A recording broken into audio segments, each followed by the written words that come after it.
Salut, c'est Manuteur.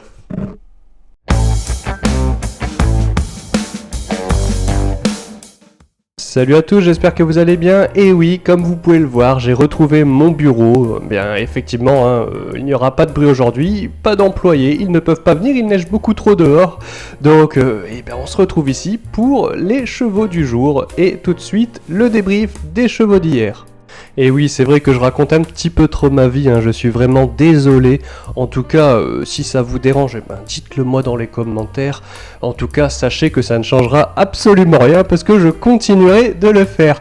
Je me marre vraiment tout seul comme un con. En tout cas, on passe tout de suite au débrief du cheval d'hier. Il s'agissait de Cristal d'érable et qu'est-ce qu'on est vraiment déçu. Franchement, elle fait la faute dès le début, comme on le redoutait, et puis après elle se met à suivre tranquillement, sans forcer. On se demande même si elle avait pas fait exprès de se mettre à la faute pour embêter son entourage, parce que bon, on voit qu'elle s'est trottée. Voilà, elle suit tranquillement. On arrive fin de la course, et elle termine non loin de la quatrième, en forçant pas du tout. La quatrième qui était quand même Caroline Desagers et qui était aussi une des concurrentes très en vue de cette course. Du coup, on se dit que c'est vraiment dommage. En tout cas, on se dit bien qu'elle ne va pas en rester là, donc gardez-la, notez-la dans un coin, parce que elle va forcément enlever sa course très rapidement. En tout cas, si elle ne le fait pas pendant ces prochains mois, je ne comprends vraiment plus rien aux courses. Et maintenant le débrief d'Outsider d'hier, il s'agissait de Justin Cadence et on est également un petit peu déçu. Voilà, tout s'alignait bien, le hit était bon, elle était déférée, on lui donnait un driver un petit peu différent. Voilà, on se disait qu'il y avait un peu d'ambition, et puis là, on a une drive vraiment pas inspirée de Björn Goop qui se met à la corde. Forcément, elle finit relayée dans les dernières positions, entrée de ligne droite. Elle se décale comme elle peut, mais elle est déjà bien trop loin de la tête. Et puis son driver ne va pas insister pour rien. Je trouve que c'est un petit peu un gâchis. Dans un autre monde, avec un meilleur parcours, elle aurait forcément donné une meilleure réplique. Écoute, on la garde pour une prochaine fois et on verra ce que ça donne. Coucou, du coup je vais faire un petit vocal, ce sera plus rapide pour moi parce que je viens de terminer ma journée.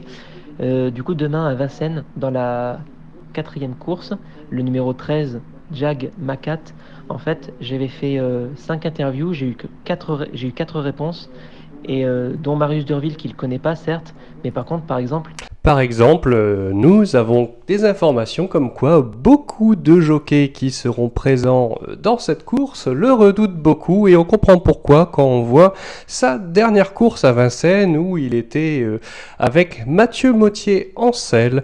Donc on aime beaucoup, l'engagement est vraiment très bon, il me semble qu'il y a moins de 200 € du plafond des gains. Donc nous allons porter notre choix aujourd'hui vers ce Jag Macat pour le cheval du jour.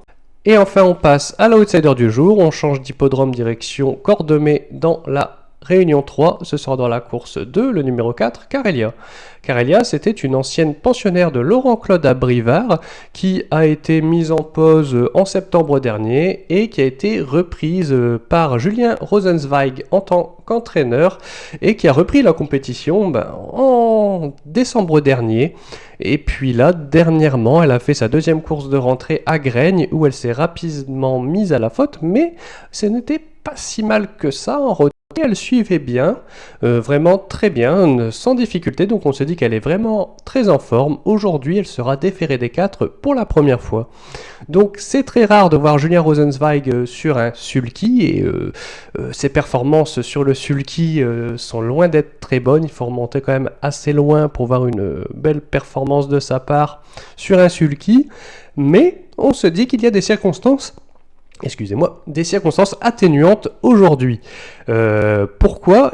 Parce que il y a un autre partant de son entraînement aujourd'hui, à savoir Caramaris, et c'est Lloris Bizou qui va la driver, parce que je pense qu'il a plus l'habitude de driver Caramaris, puisqu'il n'a jamais drivé Karelia. Du coup voilà, on se dit que c'est pour ça que c'est Julien Rosenzweig qui va driver Karelia et qui selon nous a le plus de chance des deux. Donc on va voir comment elle se comporte, si elle reste bien sage, qu'elle supporte bien le déferrage, mais si c'est le cas, le lot reste quand même assez ouvert mine de rien et on pense qu'elle peut figurer à l'arrivée, prendre une bonne place, pourquoi pas même plus. Donc on va suivre ça et on prend le risque aujourd'hui de la choisir en outsider du jour. Cette vidéo touche à sa fin, j'espère que vous l'avez appréciée, en tout cas si c'est le cas, un like, un commentaire. Si vous ne l'êtes toujours pas, abonnez-vous à la chaîne, comme ça vous ne raterez rien des prochaines vidéos. Je vous dis à demain pour de nouveaux chevaux et surtout n'oubliez pas de rester sage, sinon je vous laisse enfermer dans la dépendance de mon jardin.